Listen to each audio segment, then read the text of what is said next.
Sveiki. Šiandien trumpai pasikalbėsime apie sukčius internete, kaip visada.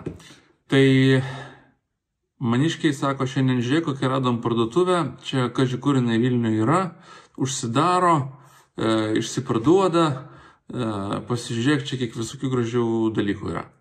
Iš tikrųjų atsidarom svetainę Novik Vilnius, padaryta, va štai atrodo kaip parduotuvės iškaba, Lietuvos vėliava štai kabo, iki 80% išpardavimas. Nu ir vairūs batai, suknelės, čia moterų kolekcija, daug atseit visko gero. Sako, kažkai čia ar tikrai, čia legit, ne viskas. Nu gerai, sakau, žiūrim. Puslapis lygtai aprašytas, visa kita. Visų pirma, copyright 25 metai, Novik Vilnius. Tai čia lygtai ir American Express, Apple Pay, Google Pay, Visa, Mastercard, čia viskas atrodo logotipai sudėti. Bet dirbame pirmadienį, šeštadienį, sekmadienį nedirbame, bet fizinio adreso nėra. Spaudžiu kontaktinę informaciją, iš karto žiūriu, jau čia nelietuviškai, novikvilnius.com, bet čia kažkokia kita kalba, panašu į čekų. Toliau žiūriu pristatymo politiką, irgi nelietuviškai. Gražinimo politika, gražinimo sąlygos, viskas lyg yra, lietuviškai, bet irgi man grinai tokia sugeneruota dirbtiniu intelektu. Privatumo politika. Atnaujinta balandžio 17 dieną. Kažkaip keista, kodėl balandžio 17 dieną atnaujinta, parduotuvė užsidaro. Nu, visko gali būti. Bet asmens duomenų valdytojo informacijos kontaktinės nėra. Einu tada pradedam ieškoti giliau. Einu į whois.com, pavyzdžiui, tai yra svetainė skirta ieškoti, kam priklauso interneto svetainė. Tai atsidarau, susivedu paiešką ir matau, kad taip, unavailable.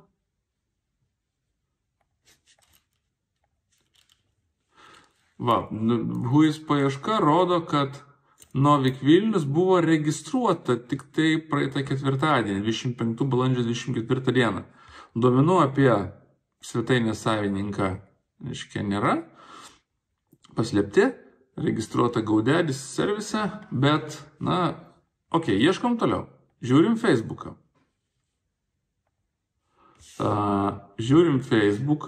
Ieškom Novik Vilnius Facebook'e. Štai matau, Novik Vilnius yra stebėtojų 1,3 tūkstančio, atsidarau. Pirmas, kas krenta į akį, kad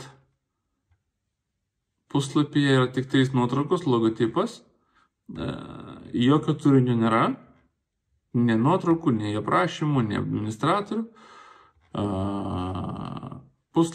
Nuotraukos panašus sugeneruotos dirbtinio intelekto. Įvertinimai, iš karto pirmas signalas, Eglė Žilinskaitė rašo atsargiai apgavystė. Einam į kokį nors rekvizitai.lt, ieškom kas nors apie Noviką, nieko nerandam tokio UAB Novik Vilnius, niekios panašios informacijos.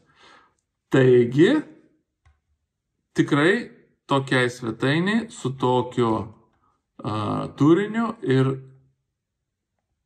nesvarbu, kad tai yra nuolaidos ir viskas čia labai atseit gražiai ir pigiai, nuotraukos sudėtos, tikrai savo pinigų neduočiau ir jums taip pat nerekomenduoju.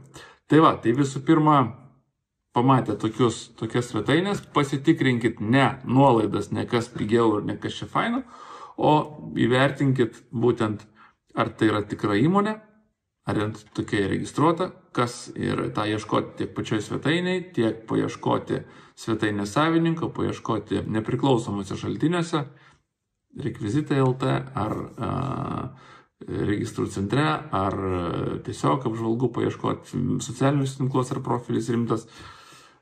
Ir geriausiai tai turėti rekomendacijų žmonių, kurie jau realiai iš jų pirko, tiesiogiai patys pirko. Tai va tokios naujienos.